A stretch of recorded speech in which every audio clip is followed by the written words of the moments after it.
사랑하는 여러분, 안녕하십니까? 오늘도 주님 안에서 평화를 누리는 귀한 삶이 되시기를 바랍니다. 사람들이 살아가면서요, 참 평화를 누리고 산다고 하는 것은 굉장히 어렵고 힘든 일이에요. 그래서 우리는 우리의 삶에 하나님이 주는 그런 고도의 평안이 우리 안에 자리를 잡게 되시기를 바랍니다. 세상이 주는 것 같지 않는 그 평안, 하나님이 주의 성령이 우리 가운데 계시면서 그 성령께서 우리를 위하여 이루 말할 수 없는 탄식 가운데서 우리를 위해서 간구하시는 그 성령의 그 음성을 들으면서 모든 것이 합력하여 선을 이루게 하시는 하나님에 대한 절대적인 믿음, 그리스도 예수의 사랑에서 우리를 끊을 자가 없다고 하는 그 믿음으로 참된 평안을 누리는 오늘 하루가 되시기를 바랍니다. 이제 오늘부터는요, 한 3주간에 걸쳐서 에레미야서에 있는 말씀들을 제가 나누어 전하려고 그러는데요.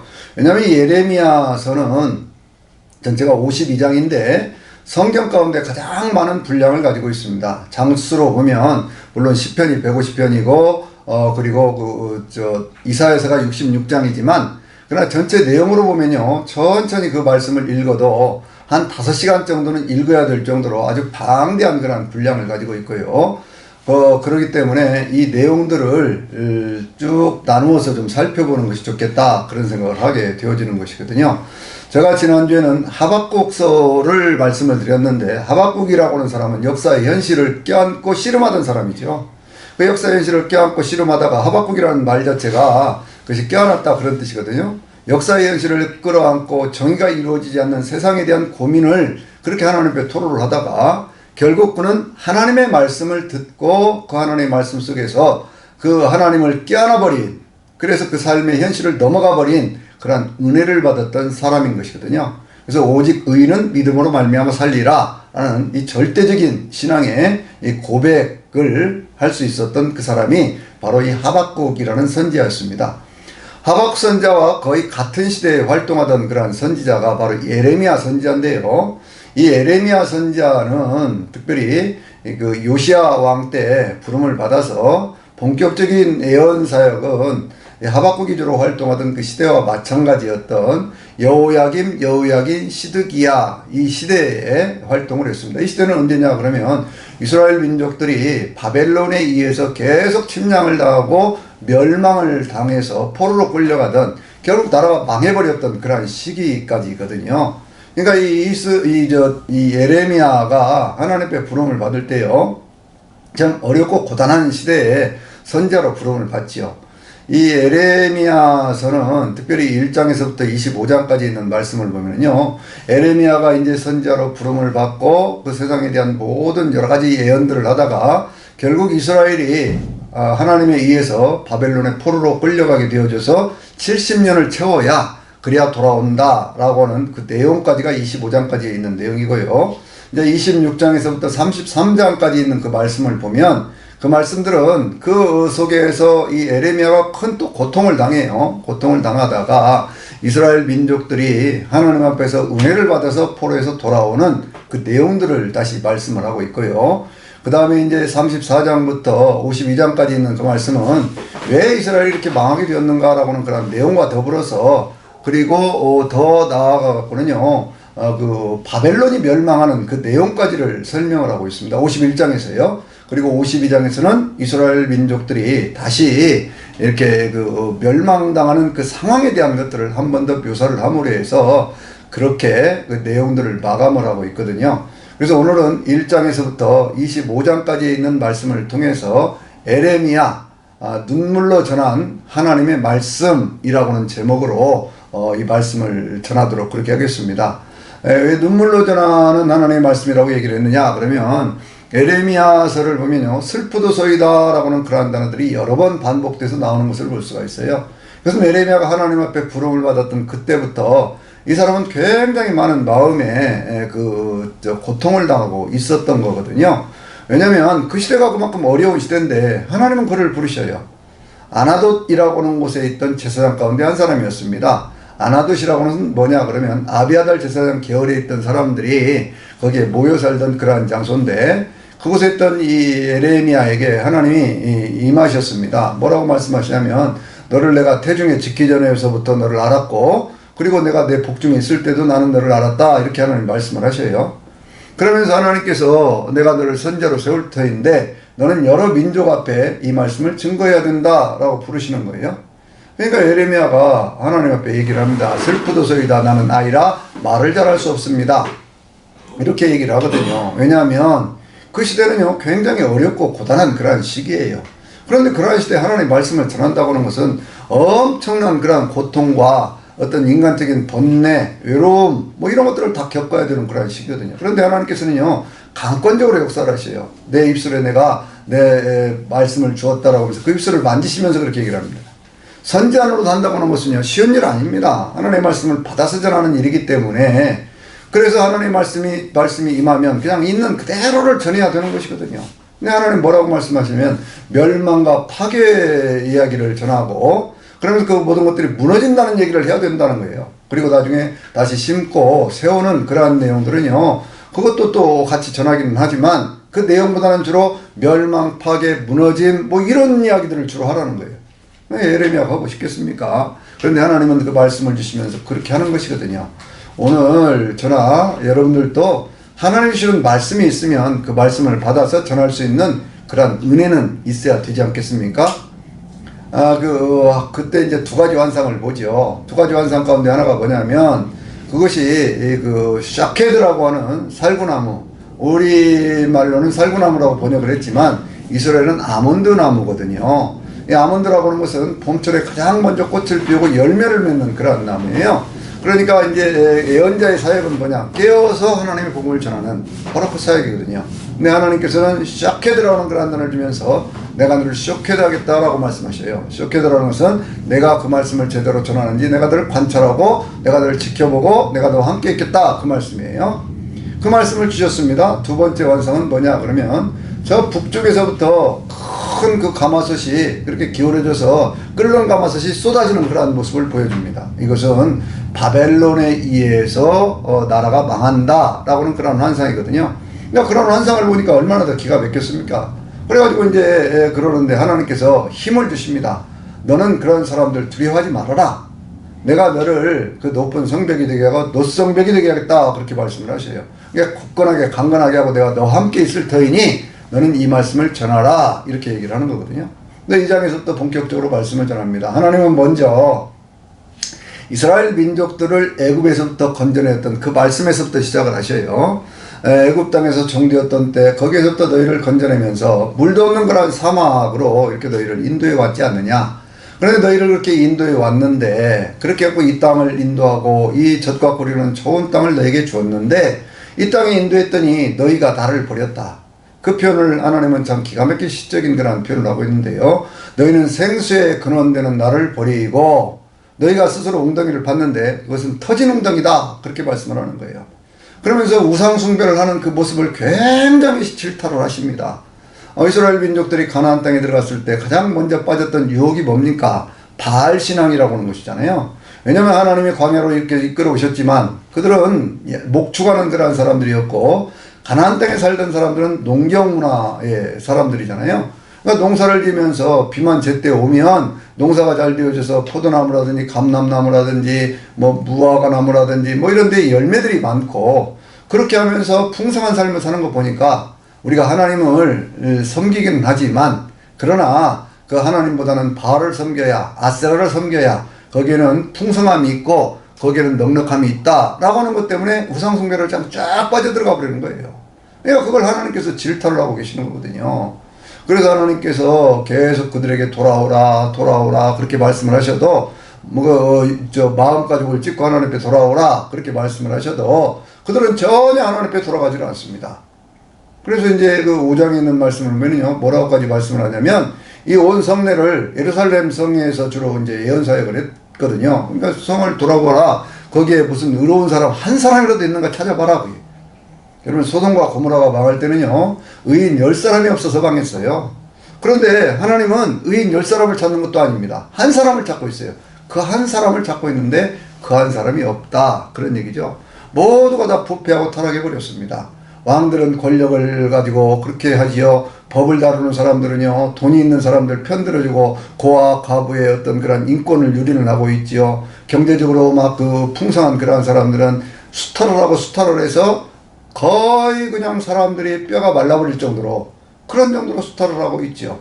선지자들은 맨 입만 열면 거짓말을 하지요. 제사장들은 자기들의 그 권력으로 삼아서, 그게 무슨 권력입니까? 그런데 종교 권력화 삼아서 그것을 통해서 백성들을 다스리는 그러한 모습들을 보여주고 있었던 거예요.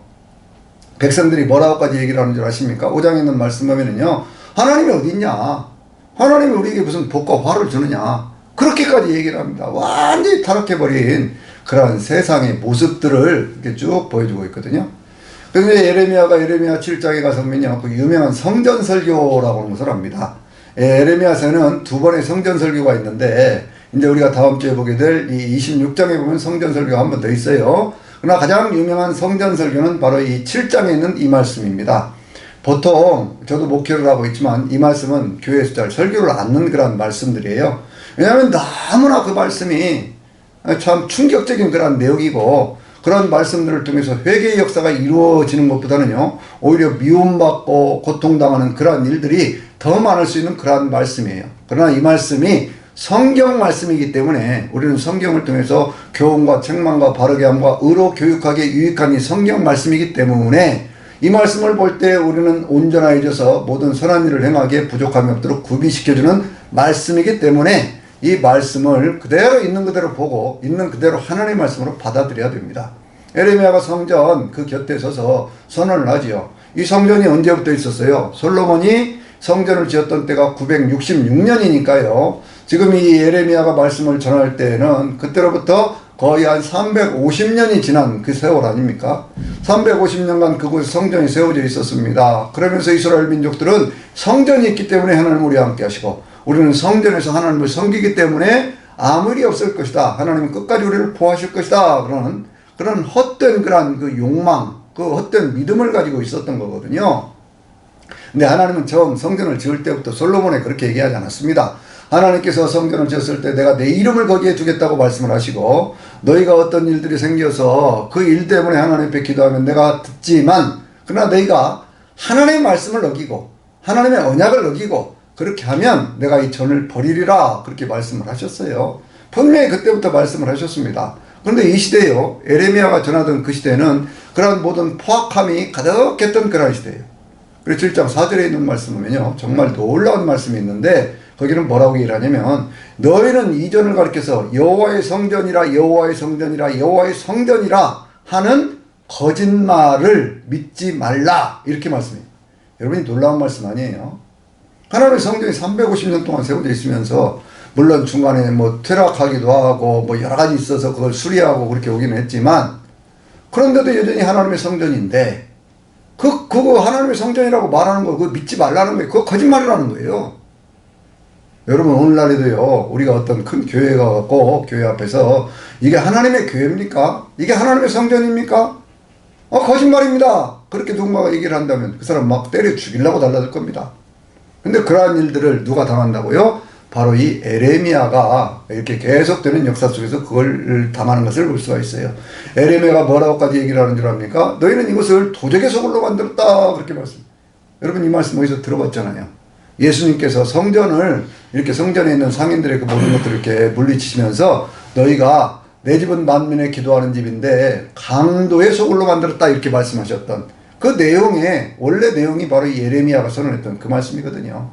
예레미야가 그런 말씀을 막 선포를 하면서 나라가 망해가는 그런 내용들을 쭉 얘기를 합니다. 그러니까요, 거기 이제 11장에 가서 보면요, 그런 내용들을 쭉 얘기를 하는데, 예레미야를 되게 싫어하는 그런 사람들이 있죠. 그게 누구냐면 자기 고향 사람들이에요. 고향 사람들, 아나도스에 있는 사람들이 너 하나님의 이름으로 예언정하지 말아라, 그렇게 하면서 에레미야를 막 질책하고 하는 그 모습을 볼 수가 있어요. 왜 그러느냐 그러면, 에레미야가 그런 말씀을 전할 때 왕이 군대를 보내서 우리를 몰살시킬 수도 있다, 그 얘기죠. 여러분, 그 모습을 우리가 어디서 봤습니까? 예전에 다윗이요, 제사장의 집에 가서 거기에서 이제 그 떡을 먹고, 그리고 이제 그 블레셋 왕이었던 그 골리앗의 칼을 가지고 나온 그 사건, 바로 그것이 있었을 때, 그때 왜 우리에게 나에게 알려주지 않았느냐고 사울이 군대를 보내고 거기에 있는 제사장들 싹 쓸어버렸잖아요. 그러니까 권력과 맞서는 그런 그 참된 종교라고 하는 것은, 참된 예언자적 사역이라고 하는 것은 그것은 반드시 고통을 당하고 고난을 당한다 라고 하는 것을 우리는 이 구약의 예언서를 통해서 또 그 신약의 제자들의 어떤 그런 삶의 마무리를 통해서 그 모든 자들이 거의 다 순교를 하지 않습니까? 그런 것들을 우리는 볼 수 있게 되는 것이거든요. 그런데 그런 일이 생길 수도 있는데 너 왜 그렇게 하지 말라는데 자꾸 망한다, 멸망한다, 무너진다, 포로로 끌려간다 그 얘기만 하느냐 그거예요. 여러분 예레미야는 그거 하고 싶었을까요? 그렇게 하고 싶었을까요? 그러나 하나님 주신 말씀이니까 어쩔 수 없이 그 말씀에 붙잡혀서 지금 하고 있는 겁니다. 여기에 예레미야의 선지자로서의 외로움과 고독, 그 눈물이 있는 거예요. 그래서 이제 예레미야가 전하는 그런 말씀 가운데 15장에 있는 말씀을 보면요. 거기는 뭐라고 말씀을 하냐면 하나님이 지금 이 시대에 모세라든지 이 어떤 그 사무엘과 같은 사람이 있다고 할지라도 나는 그들을 돌아보지 않겠다라고까지 선언을 하셔요.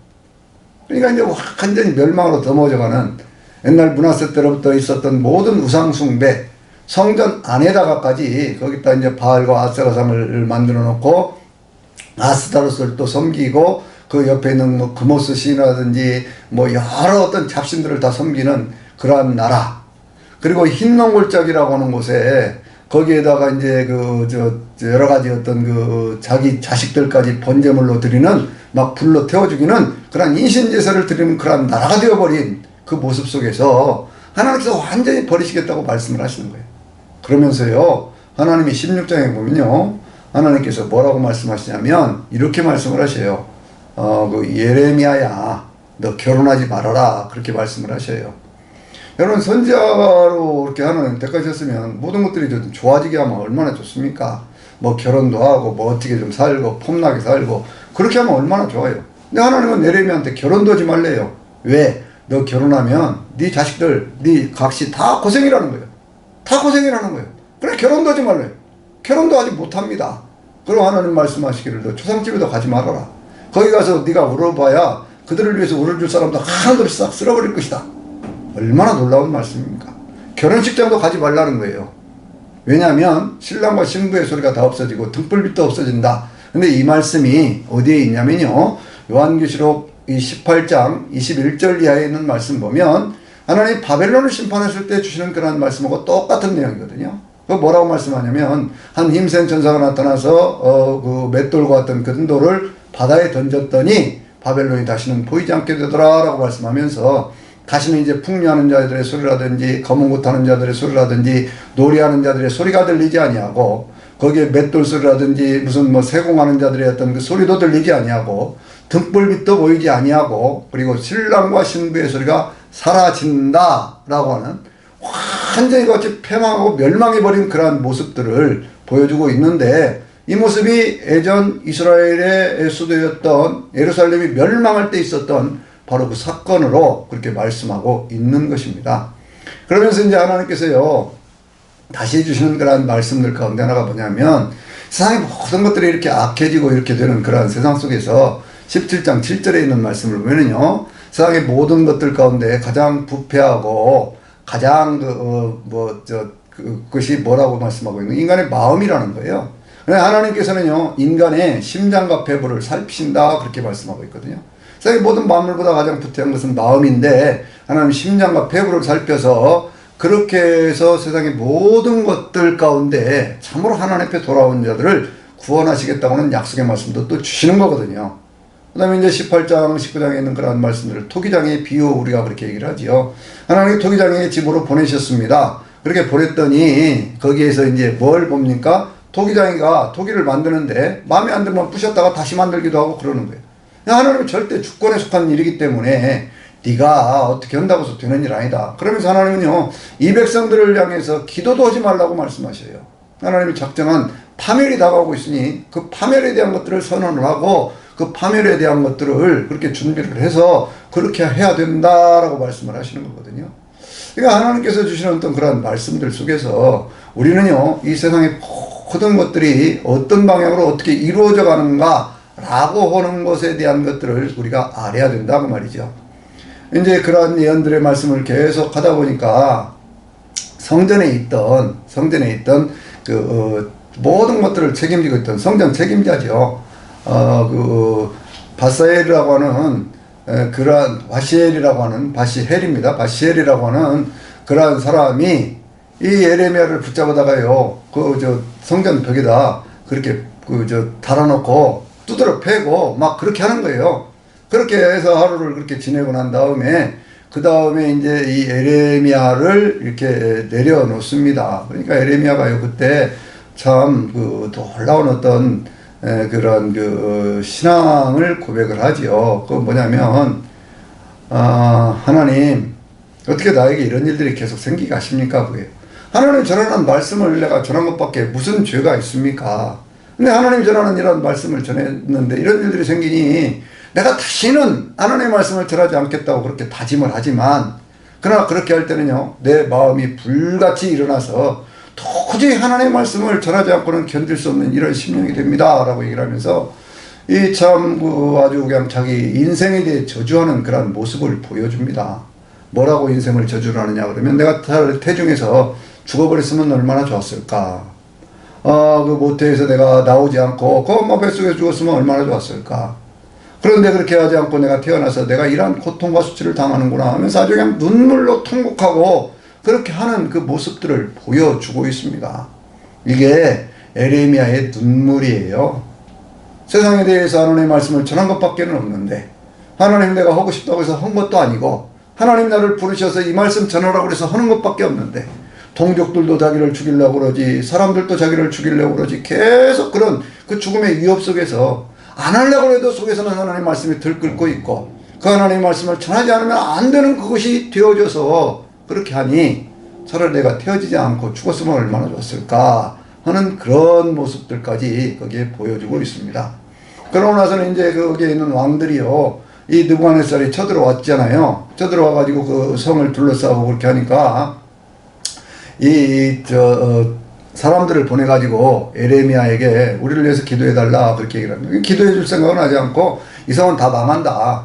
다 망하니까 그 망하는 것에 대해서 준비하는 게 더 좋겠다. 그렇게 얘기를 하는 거예요. 그때 하나님께서 보여줬던 환상 가운데 하나가 뭐냐면 이 무화과나무가 담겨있는 두 광주리의 비유죠. 하나의 광주리에는 잘 익은 그런 무화과나무들이 가득 차 있고 또 하나의 광주리에는 다 썩어버린 그런 무화과나무들이 가득 차 있고 그러거든요. 근데 그러한 두 가지 환상을 거기서 보여주시면서 하나님께서요 바벨론의 포로로 끌려가는 사람들은 이 잘 익은 무화과나무가 있는 것처럼 그들은 거기서 번성하고 그렇게 될 것이다. 그러나 그 바벨론을 대적하고 그렇게 하는 자들은 모두가 다 이렇게 멸망당하는 그러한 일들이 생길 것이다 라고 하는 것을 미리 말씀을 해 주시는 거거든요. 그런데 이 시드기야를 중심으로 했던 그 사람들은 절대로 바벨론에 대해서 항복하지 않고 바벨론을 대적하다가 결국 멸망의 어떤 그런 사건을 겪게 되는 것이거든요. 그래서 뭡니까? 바로 이 70년 애언이라고 하는 것이 25장 11절 12절에 있는 말씀 가운데 너희가 포로로 끌려가면 70년이 지날 것이고 70년이 지나면 다시 돌아오게 될 것이다 라고 하는 그런 말씀을 합니다. 이 말씀이요 605년에 포로로 끌려가기 시작했잖아요. 그게 이제 다니엘과 그 친구들이 끌려간 그때가 605년이고 본격적으로 그 나라에 대한 침략이 시작됐던 것이 597년 그리고 마지막 망했던 것이 586년 시드기야가 다스리던 그러한 시기는 597년에서부터 587년까지의 그 10년 한 11년 어간 그 기간이거든요. 그러니까 이제 그런 때에 이루어지는 그 일들에 대해서 선언을 지금 하고 있는 거거든요. 근데 이 내용을 다니엘이 봤지요. 어디서 봤습니까? 다니엘서 9장을 보면 이 에레미야의 책을 읽다가 그 내용을 봤습니다. 그래서 이 다니엘이 그것에 대해서 하나님 앞에 자기 민족의 죄악에 대한 것들 그것을 깨닫기 시작하면서 하나님 앞에 20하루 동안 금식기도 하면서 주여 돌아와 주시옵소서 주여 용서해 주시옵소서 주여 주의 일어나서 이 백성을 구원해 주시옵소서 하는 그 유명한 다니엘서 9장 19절에 있는 그 기도를 하고 있거든요. 우리가 주여 삼창하는 그러한 기도가 어디에 있느냐 어떤 사람은 그런 얘기를 해요. 소리내어 기도하면 그거 참 이상하다 그런 사람도 있는데 이 기도의 원형이 있어요. 그게 어디 있다고요? 다니엘서 9장 19절에 있는 말씀이에요. 주여 주여 주여 하면서 20하루 동안 금식하면서 그렇게 기도하던 그 다니엘은요 그 20하루의 기도를 통해서 누구를 만납니까? 가브리엘 천사를 만나죠. 가브리엘 천사를 만나서 하나님께서 그에게 주신 위대한 계시의 내용들을 봤습니다. 다니엘에게 손을 얹어주면서 은총을 입은 자여 평안할지어다 강건할지어다 라고 말씀하면서 어떤 그 역사의 먼 미래 마지막 종말의 때까지를 그렇게 보여주는 것이 10장, 11장, 12장에 있는 말씀들이거든요. 왜 다니엘은요 그때 그 모습을 보면서 이때 나이는 언제 있었느냐 그러면 이미 바벨론 망하고 페르시아 시대가 되어지고 나라가 이제 거의 돌아갈 그런 무렵이었었는데 몇 년 남지 않은 그런 시대였었어요. 그런데 그런 시대에 하나님께서요 그걸 보여주셨던 거예요. 그래서 다니엘은 영원한 미래에 대한 것들을 바라보는 오직 믿음으로 사는 그 사람이 되었던 것이지요. 여러분 오늘 우리는요 이 에레미야가 눈물로 전한 그러한 말씀들을 통해서 우리의 죄악에 대해서 정말 통해 잡아갈 수 있는 그러한 자세가 있어야 돼요. 그냥 괜찮겠지가 아닙니다. 하나님은 악에 대해서는 분명히 심판을 하셔요. 여러분 우리가 성경을 보면 예수님께서요 이 악에 대해서 선언하시는 그러한 모습이 23장에 나와 있지 않습니까? 23장에 나와 있는데 그 저절한 내용들이요 에레미야 23장에도 있어요. 마태복음 23장에는 바리새인들을 향해서 독사의 자식들아 라고 얘기를 하면서까지 하나님 저주하시는 그런 모습이 있는데 하나님은 악은 그냥 놔두시는 분이 아니에요. 악에 대해서는 철저히 심판하시겠다고 말씀을 하십니다. 그 내용이 요한계시록에서 보면 18장에 있는 다니엘에 대한 심판, 17장에 있는 음료에 대한 심판, 16장에 있는 그 7대집의 심판이고 그것이 20장에 보면 마지막 사단을 심판하고 그리고 백보자 심판을 이루는 그러한 모습으로 세상의 모든 악이 없어진 그러한 세상 속에서 하나님이 새하늘과 새 땅을 이루어 주시는 거예요. 악을 미워해야 됩니다. 우리가 흔히 성경에 내 원수를 사랑하라고 하는 그런 말씀까지 생각을 하면서 이것이 서로 충돌하는 것 같이 얘기를 하지만 아니에요. 여러분들 성경은 분명하게 악에 대해서는 그것은 철저하게 미워하고 철저하게 그것은 괴멸시키고 그것은 떠나야 된다라고 말씀하고 있습니다. 그래서 이 에레미야가 눈물로 전한 그런 하나님의 말씀을 보면서 이제 다음 주에도 계속 보겠지만요. 이런 말씀들을 보면서 우리가 세상을 어떻게 살아야 할 것인가를 바로 정하고 그래서 하나님의 말씀 앞에 서 있는 그리고 하나님의 말씀에 붙들려 사는 그런 저나 여러분이 되시기를 주의 이름으로 축원합니다. 아멘.